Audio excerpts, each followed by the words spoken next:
का किस्सा है, एक गांव में मीठे नाम के लड़के का होटल था, जहां बिट्टू बर्तन धोने का काम करता था। बिट्टू की माँ और एक बहन थी। माँ काफी बीमार रहती थी। बेटा, मेरा गला बहुत खुश्क हो गया है, मेरे लिए पानी तो ले आ। ठीक है माँ जी, मैं भी पानी लेकर आती हूँ। वो पानी लेने जाती है, तभी बिट्टू घर आ जाता है। माँ जी, कैसी तबीयत है आपकी?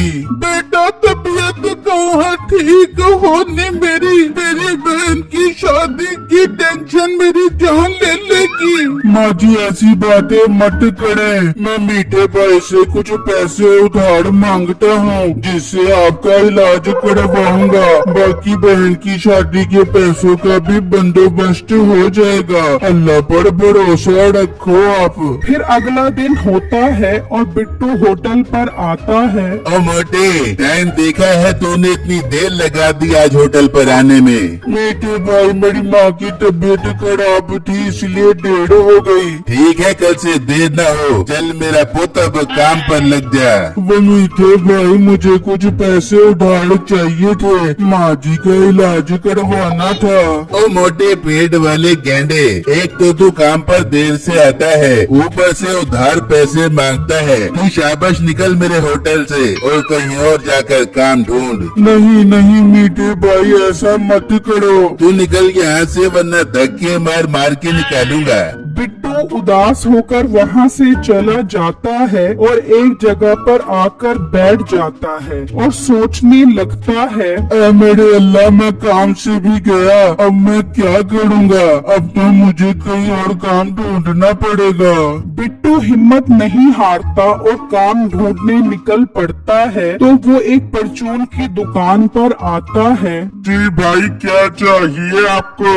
भाई साहब, मैं काम की तलाश में आपके पास आया हूँ, मुझे यहाँ कोई काम मिलेगा?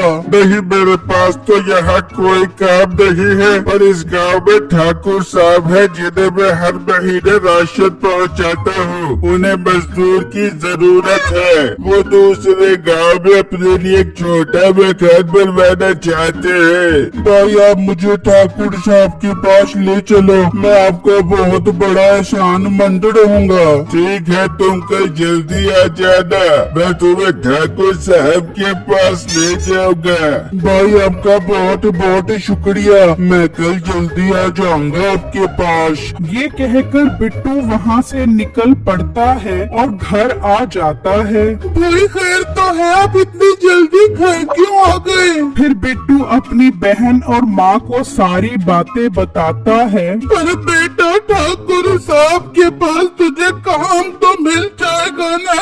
हाँ माँ जी, जरूर काम मिलेगा। मैं खूब मेहनत करूँगा और अल्लाह ने चाहा तो सब ठीक हो जाएगा। फिर अगला दिन होता है और बिट्टू दुकानदार के पास आ जाता है। भाई साहब, मैंने आने में देर तो नहीं कर दी? नहीं, तुम ठीक टाइम पर आए हो। चलो चलते हैं ठाकुर साहब के पास। फिर वो दोनों वहाँ से निकलते हैं और ठाकुर के पास आ जाते हैं। ठाकुर साहब, मैंने कल जिस लड़के की आपसे बात की थी, ये वही लड़का है। ये देखने में बहुत मेहनती लगता है, आप इससे घर की तामीर करवा सकते हो। ठीक है, देखने में सेहतमंद है। चलो, मैं तुम्हें काम पर रख लेता हूँ और काम करने के अच्छे पैसे भी दूंगा, पर मुझे मजबूत और अच्छा घर बना कर देना। ठाकुर साहब, आप फिक्र मत करो, मैं बहुत अच्छा काम करूँगा और आपको शिकायत का मौका नहीं दूंगा। मुंशी, तुम एक काम करो, इसे दूसरे गांव आज ही ले जाओ और इसे सारा काम समझा दो। ठीक है मालिक, मैं इसे ले जाता हूँ आज ही।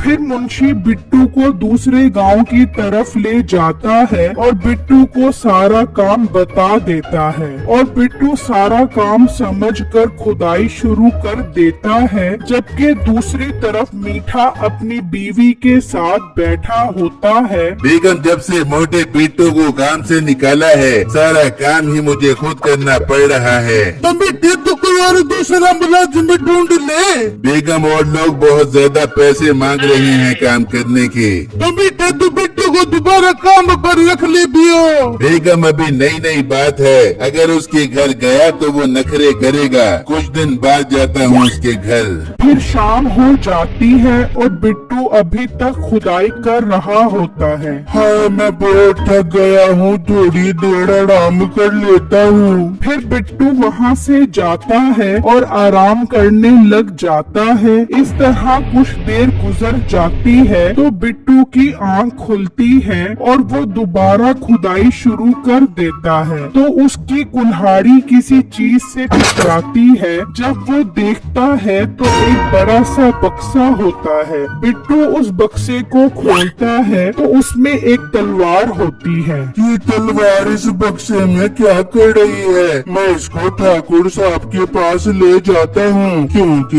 ये उनकी जमीन से निकली है। बिट्टू जैसे ही तलवार उठाता है तो अचानक गायब हो जाता है और वो इधर उधर देखता है तो वो एक खतरनाक जंगल में होता है। बिट्टू परेशानी में जंगल पार करने की कोशिश कर रहा होता है तो अचानक उसके सामने एक बूढ़ी औरत आ जाती है। बिट्टू उसे देखकर डर जाता है। लड़के, तुम यहाँ कैसे आए और ये जादुई तलवार तुम्हारे पास कैसे आई है? बिट्टू उसे सारी बातें बताता है तो वो औरत कहती है, लड़के, तुम इस जंगल से तब ही निकल पाओगे जब तुम मेरे सवाल का जवाब दोगे, और हाँ, अगर गलत जवाब दिया तो तुम हमेशा जंगल में फंसे रहोगे। अम्मा जी, मैं देता हूँ आपके सवाल का जवाब, बस मुझे घर जाने दो। ठीक है, मुझे ये बताओ, अगर एक तरफ दरिया और दूसरी तरफ समंदर, तो तुम किस में डूबना पसंद करोगे? बिट्टू थोड़ी देर सोचने के बाद जवाब देता है, अम्मा जी, मैं दोनों में डूबना पसंद नहीं करूँगा। मैं एक लकड़हारा भी हूँ। मैं लकड़ी की एक कश्ती बनाऊंगा और दरिया को पार करूँगा, क्योंकि समंदर बहुत बड़ा होता है और छोटी कश्ती इसका मुकाबला नहीं कर सकती। मुझे तुम्हारा जवाब पसंद आया, तुम आगे जा सकती हो, मगर इस तलवार का ध्यान रखना, तुम्हें आगे इसकी जरूरत पड़ेगी। बिट्टू तलवार के साथ वहाँ से चल पड़ता है। बिट्टू चलता हुआ काफी दूर आ जाता है तो उसकी नजर एक बुजुर्ग पर पड़ती है। बुजुर्ग जंजीरों से दरख्त के साथ बंधा होता है। बिट्टू उस दरख्त के पास आता है। बाबा जी, आपको इस दरख्त से जंजीर के साथ किसने बांधा है? बेटा, मैंने चिल्ला काट कर जिनको काबू में कर लिया था, पर वो दिन नमक हराम निकला। उसने मुझे काफी सालों से जंजीर से दरख्त के साथ बांध दिया है। बेटा, तुम मुझे जंजीर से आजाद करवाओ ताकि मैं उस जिन से बदला ले सकूं। पर बाबा जी, मैं जंजीर को कैसे खोलूं? ये बहुत मजबूत है। बेटा, तुम्हारे पास जो तलवार है वो कोई आम तलवार नहीं है, ये जादुई तलवार है। इसे जंजीर पर मारो तो जंजीर टूट जाएगी। बिट्टू वो तलवार जंजीर पर मारता है तो जंजीर टूट जाती है और बुजुर्ग आजाद हो जाता है। बेटा, तुमने मुझे आजाद करके मुझ पर बहुत बड़ा एहसान किया है। लाओ ये तलवार मुझे दो ताकि इस तलवार से मैं उस जिन का खात्मा कर सकूं। बिट्टू वो तलवार दे देता है। बाबा जी, अब मुझे इस जंगल से कैसे निकालोगे? बेटा, मैंने चिल्ला काट कर बहुत सी शक्तियों पर काबू पा लिया है।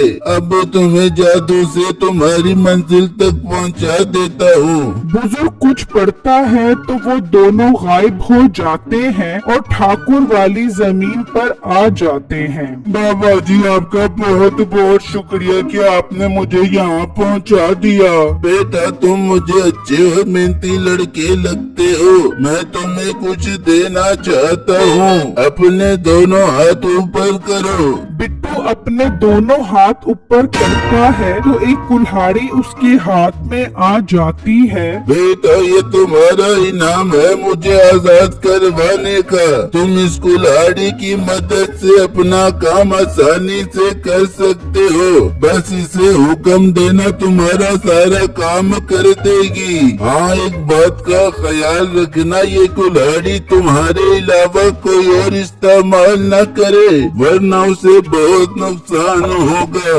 ये कहकर बुजुर्ग वहाँ से गायब हो जाता है और बिट्टू कुल्हाड़ी से कहता है, ए कुल्हाड़ी जल्दी इस जगह पर एक बहुत अच्छा मकान बना दे। ये कहते ही कुल्हाड़ी जल्दी से अपना काम शुरू कर देती है और एक खूबसूरत घर वहाँ बन जाता है। तभी ठाकुर मुंशी के साथ वहाँ पर आता है तो देखकर हैरान रह जाता है कि बिट्टू ने इतनी जल्दी घर तैयार कर दिया। ठाकुर खुश होकर बिट्टू को अच्छे खासे पैसे देता है। बिट्टू तुमने मुझे बहुत खुश किया है। तुम आज से मेरे पास हमेशा काम करोगे। बिट्टू पैसे लेकर खुशी खुशी घर आता है और अपनी माँ और बहन को सारी बातें बताता है, जिससे सुनकर वो बहुत खुश हो जाती हैं। अरे वाह बेटा ये कुल्हाड़ी तो बहुत काम की है। इसके इस्तेमाल से तो हम कहीं भी कोई भी घर बना सकते हैं। हाँ माँ जी उन बुजुर्ग ने मुझे ये बहुत अच्छा तोहफा दिया है। मैं इस कुल्हाड़ी को हमेशा संभाल कर रखूंगा। हाँ बेटा जाओ और इस कुल्हाड़ी को कमरे में रख दे। मीठा खड़ा ये सारी बातें सुन रहा होता है। अरे वाह लेने तो मैं मोटे बिट्टू को आया था मगर मेरे हाथ क्या कमाल की चीज लग गई है। इस कुल्हाड़ी को तो मैं हासिल करके ही रहूंगा। मीठा वहाँ से चला जाता है और आकर अपनी बीवी को बताता है। अरे बेटे तो सोच क्या रहे जा जा के वो कुल्हाड़ी लेकर आ जा। अब बेगम तो पागल तो नहीं हो गई क्या? अभी वो सब जाग रहे होंगे। रात में जाता हूँ और वो कुल्हाड़ी लेकर आता हूँ। फिर जब रात होती है तो मीठा घर से निकलता है और बिट्टू के घर आ जाता है और अंदर से वो कुल्हाड़ी उठा लेता है और उसे अपने घर ले आता है। अब आएगा मजा। मैं इस कुल्हाड़ी से कहकर इस घर की जगह एक खूबसूरत घर बनवाता हूँ। नसीबो सो रही है, जब उसकी आँख खुलेगी तो वो खूबसूरत घर देखकर हैरान परेशान हो जाएगी। मीठा बहुत खुश होता है और कुल्हाड़ी को कहता है, चल मेरी प्यारी कुल्हाड़ी जल्दी से इस मकान की जगह खूबसूरत मकान बना दे। उसके कहने की देर होती है कि उसका मकान वहाँ से गायब हो जाता है और नसीबो जमीन पर गिरती है। और बेटे ये तूने क्या किया? मैं इतनी प्यारी नींद सो रही थी, ये बड़ा मकान कहाँ चला गया? अरे बेगम मैंने तो इस कुल्हाड़ी से नया मकान बनाने को कहा था, इसने तो मकान ही गायब कर दिया। बेटे इससे पहले कि हम गायब हो जावे ये कुल्हाड़ी वापस रख किया जा। मीठा फौरन जाता है और वो कुल्हाड़ी वापस रख देता है और अगले दिन के साथ मीठा अपनी दुकान पर बर्तन धोने लग जाता है और उसको अपने किए की अच्छी सजा मिल जाती है।